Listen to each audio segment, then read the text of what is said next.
Children learn from observing. Wow. Okay. That is very true. Children learn from observing. And when you put that into perspective, it means that your child is most likely mirroring you or who they're spending a lot of time with. If they're watching particular cartoons or they're spending a lot of time with a nanny or you're their primary caregiver, they are mirroring what they see. Yes. So if they burst out in anger in a particular way or whatever, they are just mirroring. So motherhood is something that will bring out a lot of your personal childhood traumas.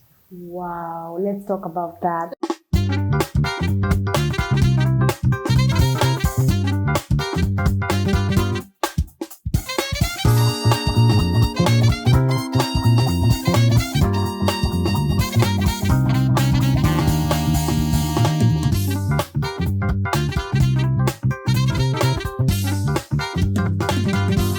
Welcome to Unfold, where we see with a different eye and of course visualize with a colorful mind. My name is Hildah Lumati. Now today we are talking motherhood. First of all, cheers to all mothers. Cheers to you juggling in between motherhood. We are proud of you. Cheers to the women who are looking forward to being mothers. Cheers to also the women who are trusting God to be mothers. We really celebrate you. Today here with me, I'm with Rachel Murugi Mbogo. Rachel is the founder of a mom website. It is called Thriving Supermama, and she also has a podcast. And today she's here to unpack motherhood.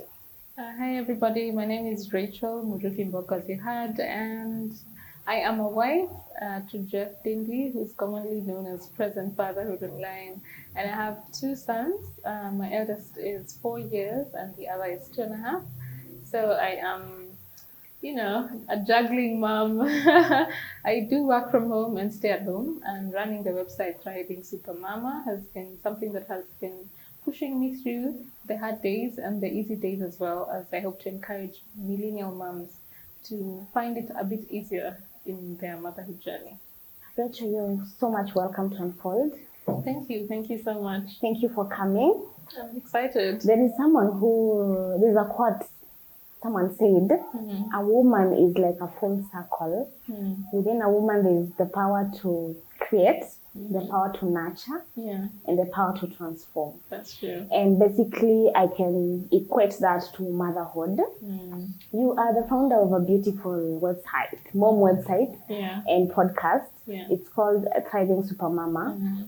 Please take us through your website. Like, what is it about, really? Okay, my website is a millennial motherhood website, which addresses issues about women and also motherhood. I founded it around 1.5 years ago now, and I had a co-founder. Her name is Sylvia. I think it's important for me to mention. So the idea as a brainchild for it was to be able to create information for moms through, some of the things that they're going through. And the platform was based on writing articles around most of the things that go through in terms of when you're pregnant to around the toddler stage, because that's the time that most mothers really have not figured it out. And I also started the podcast in terms of inviting guests so that they can be able, and different professionals, so that they can be able to talk about not only motherhood topics, but also women-related things like anxiety, stress, endometriosis, and fertility. And those are the type of guests I was able to come about, just to be able to give women a great empowered platform that they can be able to, hold on to through the journey. Yeah. And talking of motherhood, for you to have a mom website, that means you're a mother. Yes. You're a mother of? I'm a mother of two sons. 2 sons? Yes. How has motherhood been like for you? Has it changed you in any way? Can you please share with us your experience with motherhood? Okay.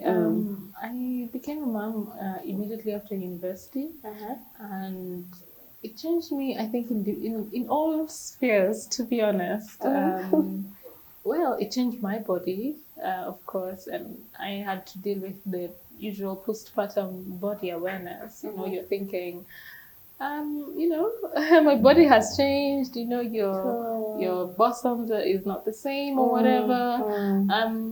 So that was one of the most seen ways that motherhood did change me, and I had to work personally in terms of my esteem and how I view myself. I think the other thing that because that is true, everything changes. Yeah, like literally, especially your body. Yeah, and I think I had to address that because a lot of moms don't talk about it, but the truth is, women go through that physical change. You know, dads don't change after being dads. Men don't change after being dads. But as a woman, you'll be pregnant, you're gonna balloon up unless you're a surrogate mom or an adoptive mom. But in this element of being a birth mom, my body changed. So that is one of the ways that it can be seen and change. And I also suffered postpartum depression within the first year of my firstborn. Which prolonged for longer because the circumstances of, I had issues with, I was not able to return to work. So I had financial crisis. And I think at the time, my relationship was felt a bit shaken. You have a new baby, which happens, you have a new baby and you don't feel like your support system is very strengthened or grounded. And so I did have postpartum depression. And this has been told, Jeff has talked about this to my husband in different interviews that he's had, that, we weren't able to even keep our house at the time when my son was around 3 months or something. So we had to be hosted somewhere else. And that also contributes to a lot of the pressure, alongside just the normal getting aware of you breastfeeding, you're having cracked nipples, So my experience with postpartum depression really, after I was able to get out of it, and I got out of it through reading a lot of self-improvement books and really trying to dig deeper into my spirituality. Of course, getting encouraged by my husband, Jeff, and also I think my mom and my dad were very great pillar. They consistently tried to support us. So it changed me in that way, my mental health. That is how I can say that. And I think the other thing, it's stretched me in terms of my finances. Of course, foster kids are expensive. Expensive is relative. But I think I can say that you just have more things to buy than you would when you were single, right? Now you become more aware of formula and diapers and stuff. And even before I buy myself a certain thing that I like, I'm going to probably think, did I buy my son that toy he was crying about in the morning? So you almost feel like your priorities have changed. And I think it also made me self-aware that I need to, as much as motherhood is a lot about giving, you're running a home, you are giving love to your children. You have to be a wife. And you have to be a wife, and you also have to do some work. So you are an employee or you're an employer. So it's so demanding in all these other spheres. And so it showed me that it really showed me about that my priorities can actually change. Okay. And also made me aware that I have to be a bit intentional about prioritizing myself as well. Yeah. Usually, when you're just single and you're not somebody's mom, it's just about you, you don't necessarily have to be really intentional about it. So motherhood changed me in the sense that I had to be more intentional now in knowing that, hey, how is Rachel really doing? Because if Rachel is not okay, she's not able to give. You're not able to become a wife, a mother, a daughter, an employer, an employee. It's very hard to be able to have those spheres figured out. And someone like me, I'm looking forward to being a mother one day. That's my prayer. And there are those who are watching and they're also looking forward. There are even those who are not mothers yet, but they really are wishing to be mothers and they're waiting on the Lord. And I need you to take us through some of the things we on this side need to know about motherhood. Okay.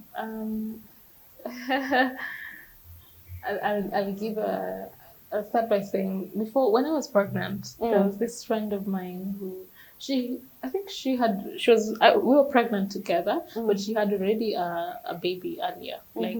She was pregnant with her second born, and I was pregnant with my first. So I was asking her, what is the experience gonna be like? And she was telling me, and just wanting to be prepared. And, Yes. and she was telling me, you know, for me with my firstborn, I just saw the baby and I was so happy. And it was like the best moment for me. And, well, the truth is, it doesn't necessarily happen that way for every person. Yes. Okay? Some mothers find it hard to bond with their kids. Okay? Yes. The baby blues may last longer. Postpartum depression is a reality, especially if you have a history of mental health issues. So if I would tell somebody who is looking forward to being a mom is that, one, it's a beautiful journey. Beautiful journey because it teaches you so much. We say that motherhood is having your heart live outside in somebody else. Wow. You know, like when you see your boys are running. Mini you. Yeah. Well, parenting, having kids, they are not you. They are from you. Yeah. They are not you. When you say that that is like you, you make sure that they do things your way and do the career you want and achieve what you want. No. These are different individuals. They are from you. You are just a steward of them. Okay? Yes. You don't own them. Yes. Okay? Yes. These are different people. So motherhood is a beautiful journey in the sense of how it just transforms who you are, especially if you take it positively, one, and if you have a good support system. I think also motherhood is a very huge stretch. Stretch in terms of your physical and mental health, to be honest.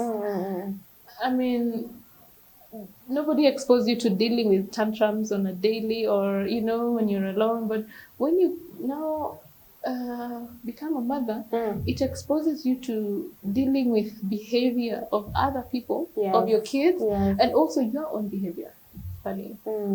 You see because children learn from observing. Wow. Okay. That is very true. Children learn from observing. And when you put that into perspective, it means that your child is most likely mirroring you or who they're spending a lot of time with. If they're watching particular cartoons or if they're spending a lot of time with a nanny or you're their primary caregiver, they are mirroring what they see. Yes. So if they burst out in anger in a particular way or whatever, they are just mirroring. So motherhood is something that will bring out a lot of your personal childhood traumas. Wow, let's talk about that. You know, because you are most likely gonna be warning your kid not to do something because you were warned not to do something. Yes. You know, so it is mirroring how you were parented. And that's why people say you have to, when you become a mother, to also parent well, you have to unlearn a lot, relearn a lot. Yes. There's a lot of garbage that you consumed, which you can forgive your parents or your society for taking you through that. But also, you know, it just happens. So when now you have a kid, motherhood is gonna do that to you. It will unpack you bit by bit. Yes. You know, and it will show you who you really are. Who you really are, to be honest. Yeah. And of course, motherhood is, when you embrace it, it's interesting. You're able to see these people grow. It's like planting a seed. You're seeing growth, and it passes so fast, especially if you don't take lots of videos and pictures. And it can also be very overwhelming. There's now the behind the scenes. Most people on Instagram or social media just see me and my baby taking that picture, which we took an hour to get. Yes. But the behind the scenes is a lot. You know, there's, you know, maybe you are trying to manage the home and sure everybody has had breakfast. If you're breastfeeding, you have mastitis or blocked ducts. You're just the pregnancy. Somebody is having, you know, their physical hormones are up and down. There's low libido along the way. You know, you're dealing with the society around you. You're dealing with finances. Yes. So that's now the behind the curtain of motherhood, right? Where just the home management, the overwhelm, everybody calling you mom, every single moment. And they don't understand that it's overwhelming you because, come on, they think that mom can solve everything. Yes. Even if their dad does, but, you know, they will also want to come to you. And there's also the guilt that comes with it, you know, especially for moms who work, you know, moms who go to work after 3 months or whatever. they have to go through that guilt and affirmation that they're not leaving their baby. So there's those strokes along the way, for sure. And I know some people are watching and they're single mothers and they just feel like, you know what, motherhood is just too much. You know, it's one thing to talk about motherhood when you have a father to the kids involved, but it's someone who is just alone. It's just her and the baby. Please talk to them. Oh my God, I do really empathize with that situation. You know, I feel I am lucky. You know, I want to consider it's supposed to be normal to have the spouse of your kid, but different circumstances. There's people breaking up. There's people unable to co-parent well. There's people, you know, you probably don't want responsibilities. There's deadbeat dads in the picture, and also, you know, you may have lost your spouse right through death. So different circumstances can lead to somebody being a single mother. And also there are people who just want to be single moms. Right. By the way. I just want to have a baby with a rich guy or whatever, which, okay, no problem. So, one, it is really challenging. I want to really give it up to any single mom who's really kicking their ass. It's not easy. You know, and I think because one, not only some of the things that single moms may face, I'm not one, but I probably have read a few things, and I presume that they do. So cut me some slack if I don't mention all of them. Of course, it's one, the financial strain. Every household being a can mom do, and a dad at the same time. Wow. You can do with extra income, right? If you have your spouse next to you, you can do with an extra hand. And if you make this amount of money, if you get somebody to give you more amount of money, it's going to help your family run smooth. So of course they face those financial challenges. There's also just the bring up the child, you know, because your child may exhibit characteristics or whatever about that you're not really aware, and maybe you're raising a son. You know, I'm a mother, I'm raising a son. I don't stay with somebody, a man.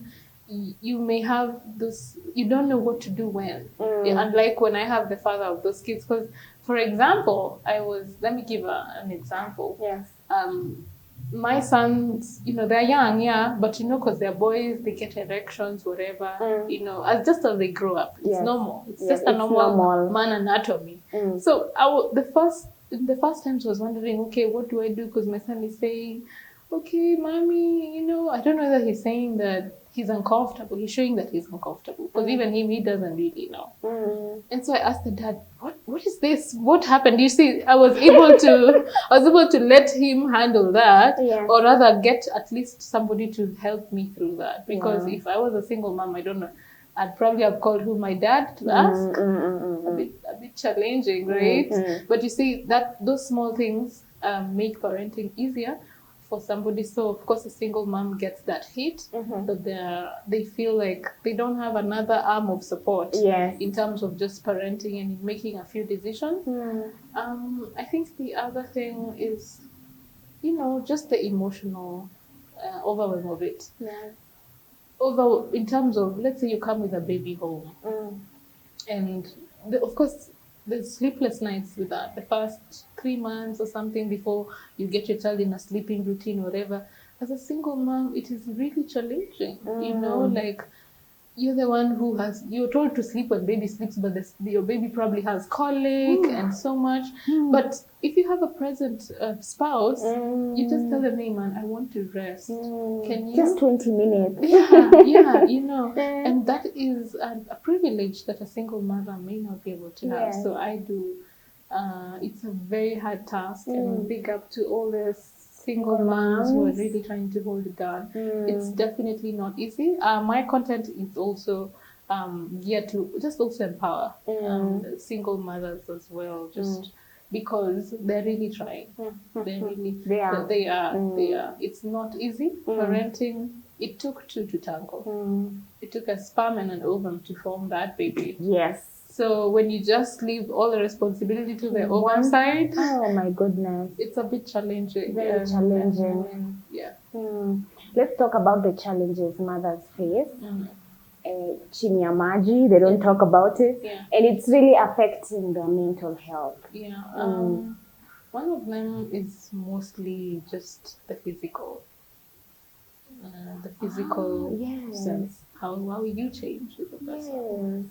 Yes. And there was this challenge that was ongoing, and I think it was on Instagram and Facebook, and people are saying how pregnancy will humble you, and women had put No, pictures. baby, it really does humble you. The only belly or kitambi that you cannot hide. You Yes. know, let's say M-PESA, True. right? It's not money. Yeah. So there was this challenge on Facebook, and it was running around social media, and it was women who had taken their picture when they were the slaying girly girls. Then they put the picture when they were pregnant. Or when they were just to deliver. And you can see the noses bulged and they probably have a lot of, so much going on that is not necessarily 100% the way they used to be. The insinuation of the subliminal message in that challenge was how pregnancy changes women's outlook. So women will not necessarily talk about it, but mothers do face a lot when it comes to their self-esteem, just based on how they look. Your self-esteem is first when you look at yourself in the mirror. Yes. What do you feel? When you just deliver your baby, your tummy just feels like jello. It's a big, the baby comes out and then you have this postpartum tummy, which is not going back to how it used to be. And now you're wondering, you almost feel like you're in the first trimester again. So that is the one thing. And now even if you went through a C-section, you're dealing with a scar for the rest of your life. Okay, that will consistently remind you of, these are battle scars, and you're a warrior if you went through CS. I know many women think that, there's this battle, which one is better, whatever. If you went through a cesarean section, you're also a warrior in your own right. The baby was able to be delivered well, and you need to be able to feel good about it. Let not any woman who gave birth naturally make you feel any less of a mother. Yes. Because, women do that.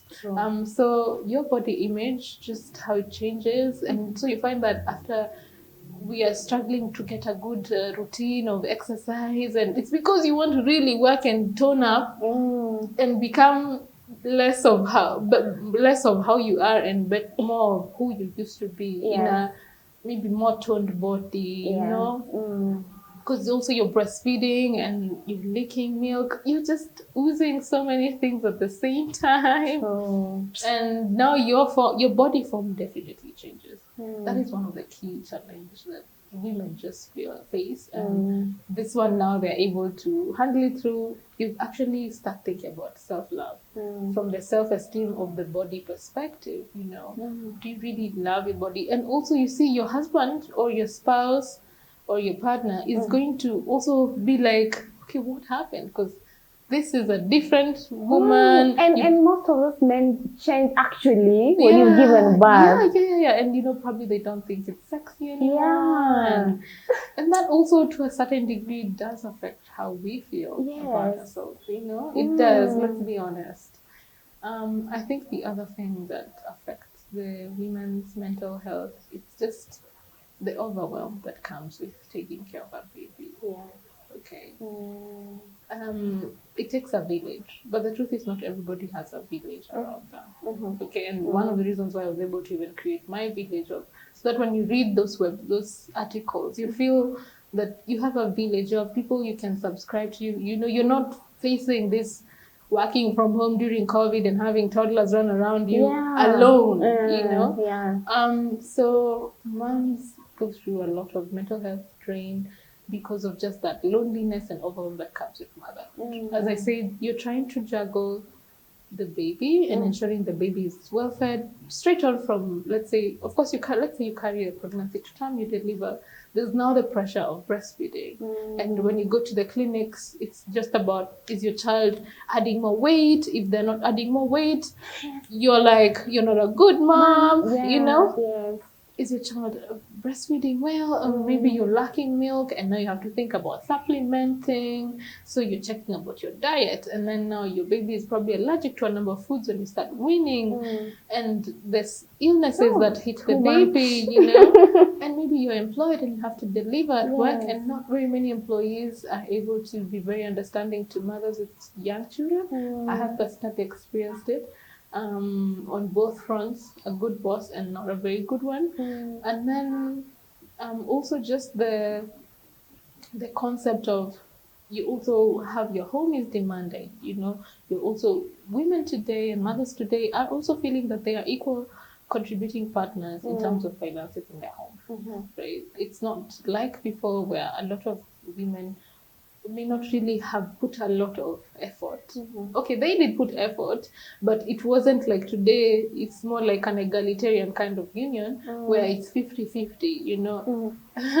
It's so hard when somebody asks, who's the man of the house? And you know, most women can stand and say, I'm the man of this house. Very true. You know? So depending what men, you know what I'm trying to say. You know, like you're able to hack a lot of the things, and those are some of the things that affect moms, and especially with younger babies, just the behaviors, just the growing up of younger babies. Before your child hits 5 years, to be honest, you've done a lot of work. Straight on from 0 to 1, which is a hard one.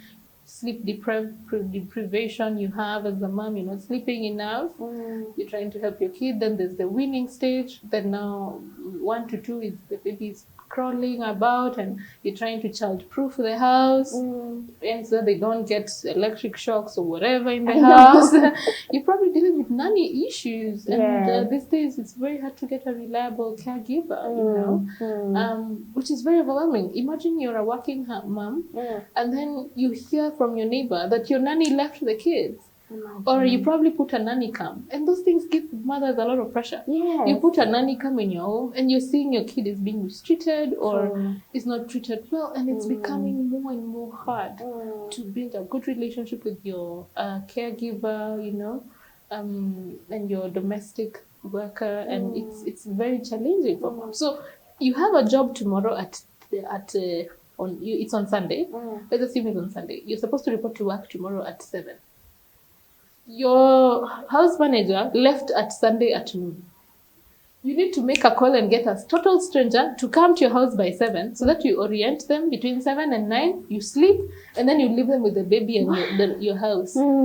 It is a consistent life of anxiety. And especially if you don't have a village around you. That definitely puts a huge dip in the mother's mental health. And I think the other thing is, of course, now just the normal diseases, and even during COVID, a lot of moms got a lot of anxiety about, are my children safe? And the society as it is at the moment, there are child predators everywhere. I know. Okay, so as moms with our protective instinct, you're thinking, I have a 2-year-old daughter. I just got from the news that a 6-month-old baby was molested or sexually abused. How do you resonate with that? Definitely, it's going to lead to a paranoia, you know, and you're consistently wondering, is the man who I hear comes, does my house help bring a man in the house? And people are even being done some of these things by their fathers and whatever. So those are also some of the things that are giving moms pressure and making our life a little bit not as easy as lives used to be. So I've talked about our physical, the financial pressure, you know, just the house manager and lacking the support system. And also now this one of, you know, the society and the societal ills that are revolving around us as we bring up our kids. And those are definitely some of the big roles. And you can imagine raising a child like you have struggled just by the grace of God, and then you wake up one morning and someone has killed your child. Someone has stolen your child. Like it's very, very, very painful. It is.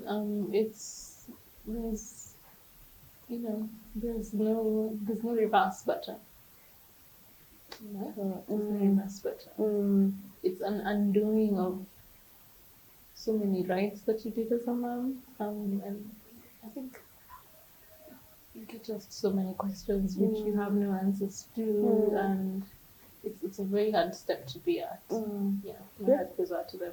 Let's talk about good parenting.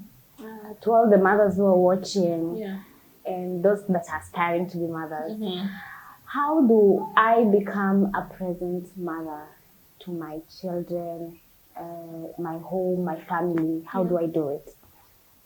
Well, first and foremost, when you are thinking about being a mom, or when you're pregnant, or when you just get your baby, a number of things will change along the way. As a woman, you're probably going to be thinking, if you're employed, you'll be wanting to think, am I going to sustain this job, and how am I going to continue working? So you have to be able to decide which system you want.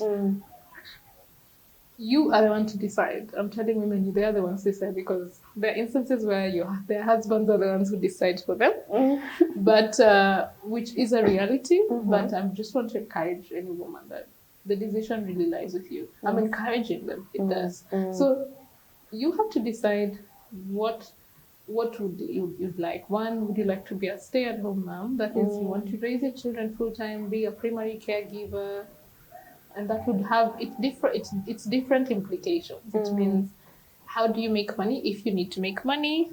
Do you have a partner or a spouse who you can be able to support the expenses, and will you have also assistance, maybe from a help or a relative? So you have to decide that. Or you can decide, you want to become a working mom as well. Like, you leave your child with a particular caregiver or the daycare, and then you go to work. Okay, so you decide that, and that comes with its own dynamics. Okay, it may come with the issue of mom guilt, which you have to really handle. It may come with the reward of more money and more income, which is a good bonus. It may come with the issue of, you feel like you're not spending enough time with your child. And so how do you compensate for that? Especially if your workplace doesn't have a workstation that gives also playrooms.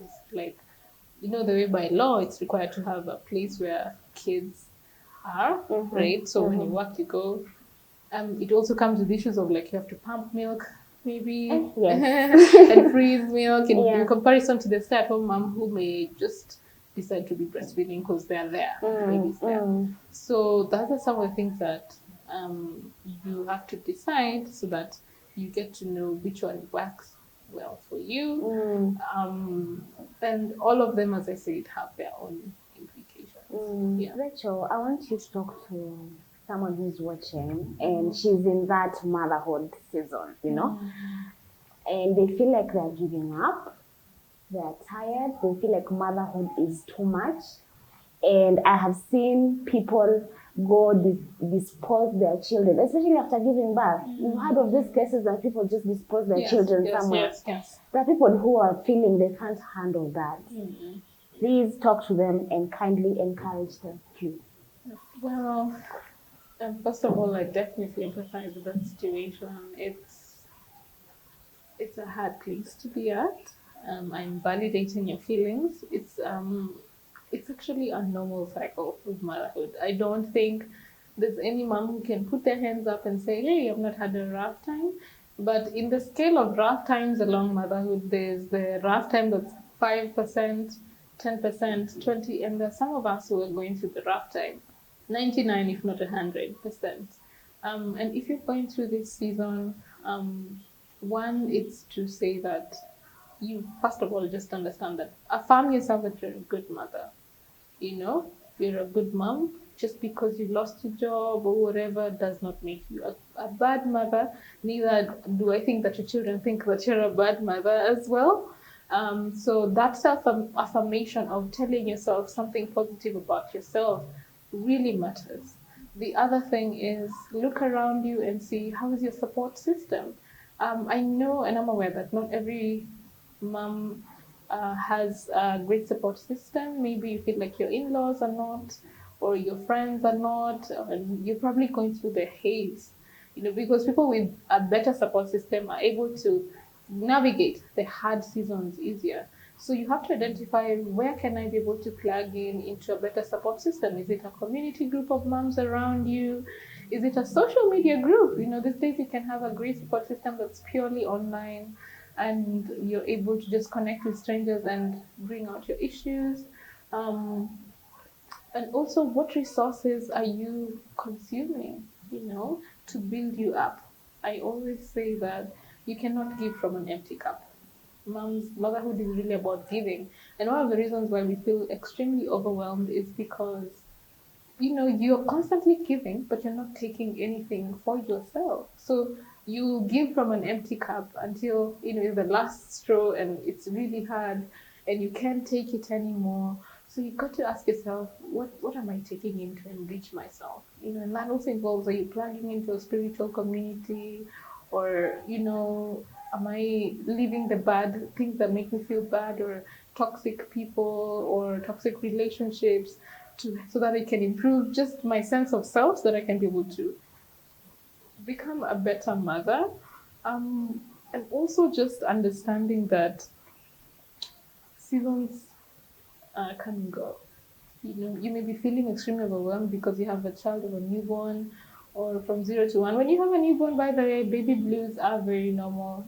That season, the first week where you're crying and you're feeling out of touch with yourself. I mean, you just gave birth to a baby. But if some of those feelings of hopelessness, even suicidal thoughts, if they start going on, that means you may be having postpartum depression, and you can also seek counseling and assistance. There are a number of organizations that offer counseling either for free or at a fee, that you can actually be aware that they're there, so you can plug into them as well, so that you can actually go through a clinical perspective or diagnosis of what you're going through and some of the things that they can help you to improve. So, and also being intentional. I think the fact that, one, you realize that I'm going through a rough time and you acknowledge that, is a first step to you becoming better. So that is what I would really say to encourage you. And it's a season. Seasons come and seasons go. As long as you're determined to go through the hard seasons, it's really possible to see the light at the end of the tunnel. Thank you for coming, Rachel. Thank you as well. You're that welcome. was a conversation full of knowledge. I think I have learned something about motherhood, because I always look at our mothers and I'm like, how did you even manage to raise us? It's a lot of work. And it needs patience and prayers. Like, you need to be a praying mother. Like, that is one of the best things you can have as a mother. Be a prayerful mother, pray for your children, your husband, your family, so that you can be at a better place. So thank you for coming. Thank you for sharing the knowledge. And thank you for reminding us that you can be thriving in motherhood. Yes. It is very possible. It's very possible these days. And like before, there are great resources. There are medic resources. There are online resources and websites which you can plug in. Their groups. It takes a village, as I said. You can plug into an online society, and so it's really possible to be a thriving supermama. So how can people reach you? How can they find you? Just in case someone wants to look at your website, have a conversation with you, how can they find you? Okay, they can find me on the website is thrivingsupermama.com, and you can go and check out the different articles, and also subscribe to the newsletter, because we send out newsletters every Sunday. You can check out the podcast on Anchor, Apple Podcasts, Google Podcasts, and other places that are streaming podcasts. It's called Thriving Supermama as well. You can check me on Instagram, Thriving Supermama, and my personal Instagram is at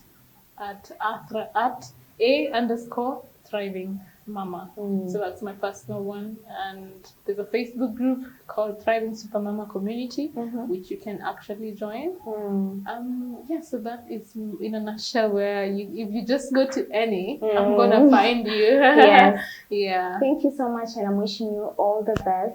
Continue helping the mothers thrive in motherhood. Thank you. I just want to say that no mom is perfect. Nobody is perfect. There's no level of perfection in motherhood. Everybody is really just trying to do what they can best. So do what you can best, and just watch things blossom. When it gets hard, seek the support you need, and you can thrive. That was Rachel Murugi Mbogo for you. And guys, as you can see, it is very possible to thrive as a mother. Like she'll say, just do what you can. I mean, you can do it. So I'm encouraging you wherever you are. I don't know if you're a mother, if you're looking forward to being a mother, we're wishing you all the best. Continue fighting through it, because on the other side, there is light at the end of the tunnel. Now, what is your story? Are you willing to share your story with us? Unfold is here for you. How can you reach us? You can either call us, you can text us, or you can email us. We are currently located at Jimliza Hotel. Here is where we are having our shoots. Jimliza is at Buruburu. They offer accommodation. They have a restaurant, a coffee shop. You can come here for board meetings. So feel free to come and experience the house of comfort. And also, if you're willing to support our content, our till number is 5548597. 5548597. Thank you. Until next time. Bye.